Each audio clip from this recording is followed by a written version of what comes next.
So far, we've talked about visual summaries of data. Next, we're going to transition into numerical summaries. Here, it will be important to keep in mind the level of measurement, since summaries are only appropriate for measurements of a certain level. Two important questions to think about when describing data are, what is a typical observation like? And how similar are observations? The first question, what is a typical observation like, has to do with central tendency. This is also called location. Central tendency is a numerical summary indicating where the data tend to be. One way to answer the question, what is a typical observation like, is with the value that occurs most often, since this is the one value that applies to the largest number of observations. This value is called the mode. The mode only requires nominal measurement, but it can be used with any level of measurement. The mode is uninformative in samples that have few repeated values.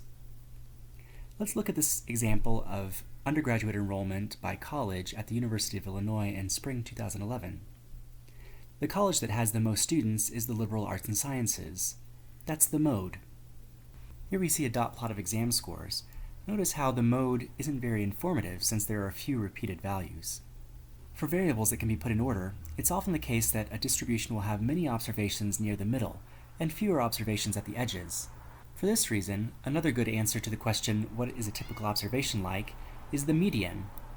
This is the value that's in the middle of the ordered data. If there's an even number of observations, you take the average of the two middle observations. The median requires at least ordinal data. It's also uninformative if there are too few distinct values. Here we see a list of the sodium content of breakfast cereals. If we put them in order, we see that there are two kinds of cereal that have 200 milligrams of sodium, Frosted Flakes and Wheaties. This is the median. Finally, if we know how far apart observations are, we can use the mean. This is the average value found by adding all of the data and dividing by the number of observations. The mean requires interval ratio data, since we need to know how far apart the observations are. If we take the amounts of sodium in each cereal and add them together, and divide by the number of cereals we have, we find that the mean is 185.5 milligrams. Here's an analogy. The mean is like the balance point of a seesaw. If the number line were a seesaw and all the observations were sitting on the seesaw, the mean is the point at which the two sides would stay balanced. The mean is like a compromise of all the observations' values. The mean is a good answer to the question, what is a typical observation like? Because it is as close as you can get to all of the observations at once. The median and the mean are both kinds of middles. The median is the middle if you consider only the order of the observations. Recall that the median requires only ordinal data. The mean is the middle if you consider how far apart the observations are. Recall that the mean requires interval ratio data. If a distribution is symmetric, the mean and the median are the same, since the distances to the left are the same as the distances to the right of the middle by order. But if the distribution is skewed, the mean and the median will be different. The mean will be pulled toward the heavier tail, since the distances on that side are farther away, and so pull the balance point toward them. So for a left-skewed distribution, the mean is going to be less than the median, since there are more values on the left that pull the mean to the left. And a right-skewed distribution is going to have the mean greater than the median, since the values on the right are going to pull the mean to the right. Now let's look at an example. Suppose we had some data that looked like this for people's perfect number of pets, for men and for women.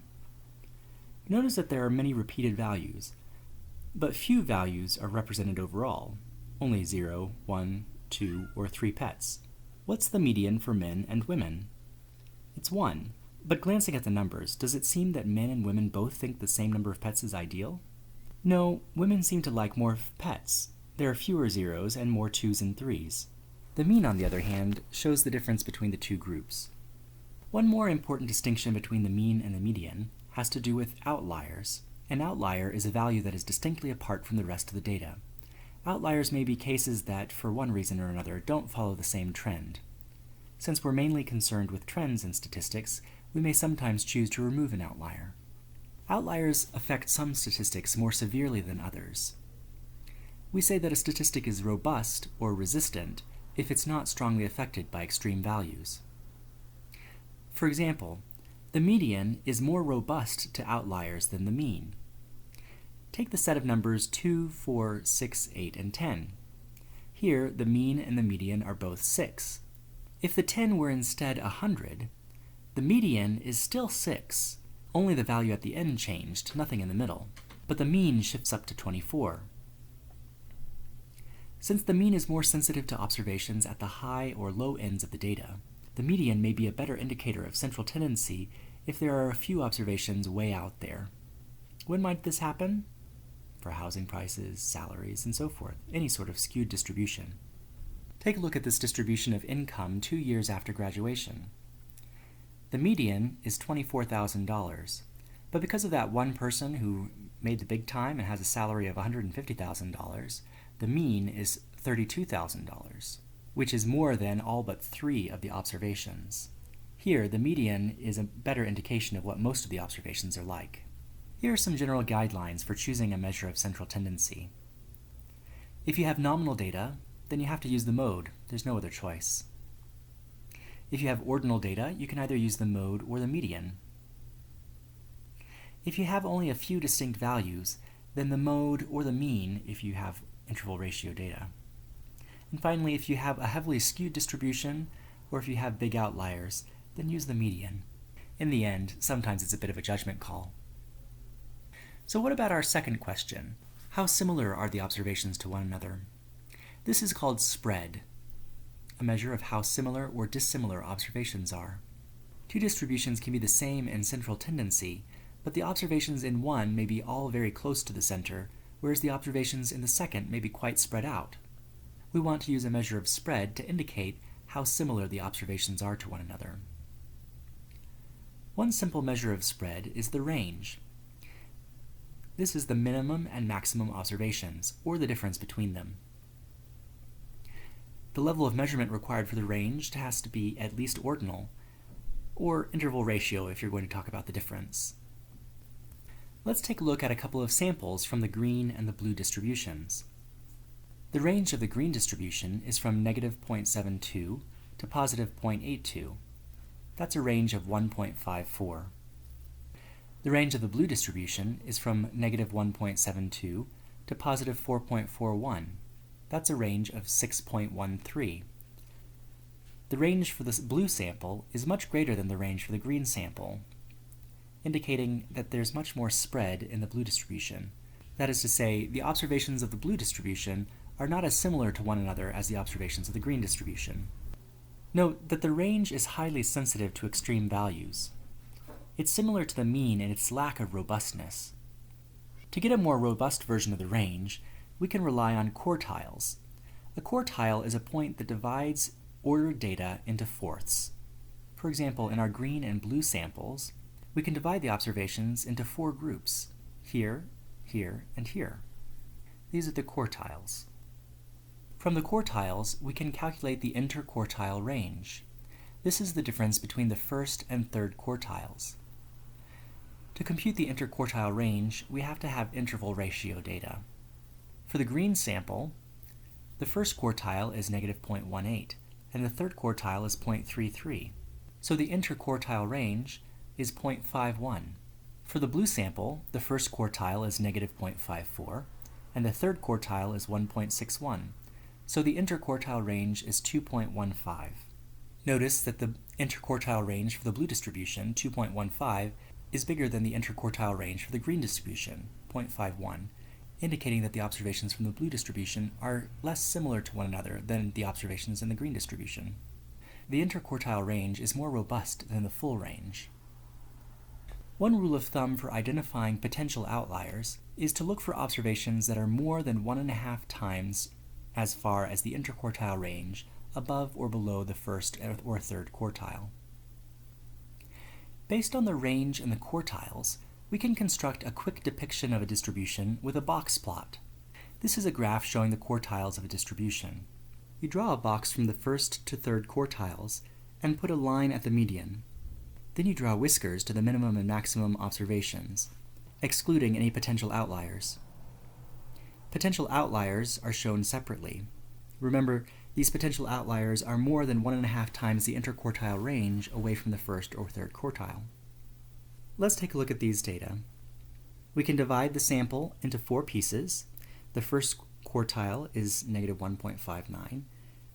The second quartile, or median, is negative 0.05. And the third quartile is 1.47. We draw a box from the first quartile to the third quartile, from negative 1.59 to 1.47. Then we put a line at the median, negative 0.05. And we draw the whiskers to the minimum value, negative 0.97, and up to the maximum value, 3.03. Here's a box plot for a histogram of heights. Notice how the values that are particularly low or particularly high, potential outliers, are indicated with dots. Just as the median relies only on one value to describe the central tendency, the interquartile range depends only on 2 values, the first and third quartiles, to describe the spread. The mean, on the other hand, makes use of all of the observations, finding the balancing point between them. A measure of spread that similarly makes use of all of the observations is the standard deviation. The standard deviation is calculated with this formula. You take each observation x and subtract the mean of all of the observations. Then you square that quantity and take the average. Finally, you take the square root. The standard deviation is conceptually similar to the average deviation from the mean. The standard deviation is a measure of spread because it shows how far away observations are, on average, from the mean. The level of measurement required for the standard deviation is interval ratio. The standard deviation makes use of all of the data, but it's sensitive to outliers. Finally, the standard deviation uses the same units as the original data. If you've measured height in inches, then the standard deviation of all of the heights will also be in inches. Here's a sample calculation of the standard deviation of the sodium content of the cereals. We take the value of sodium for each cereal, and we subtract the mean. This gives us a deviation away from the mean.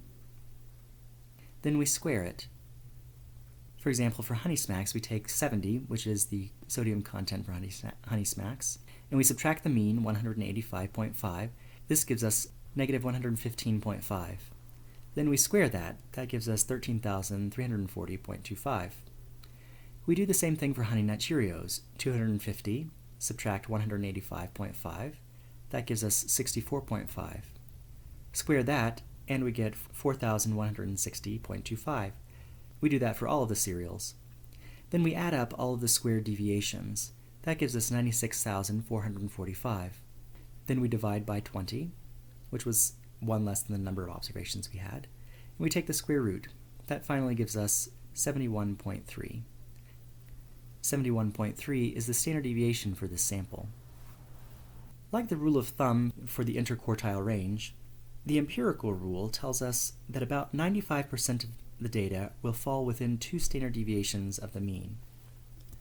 So for these cereals, about 95% of the observations are probably going to fall between 43 and 328 milligrams.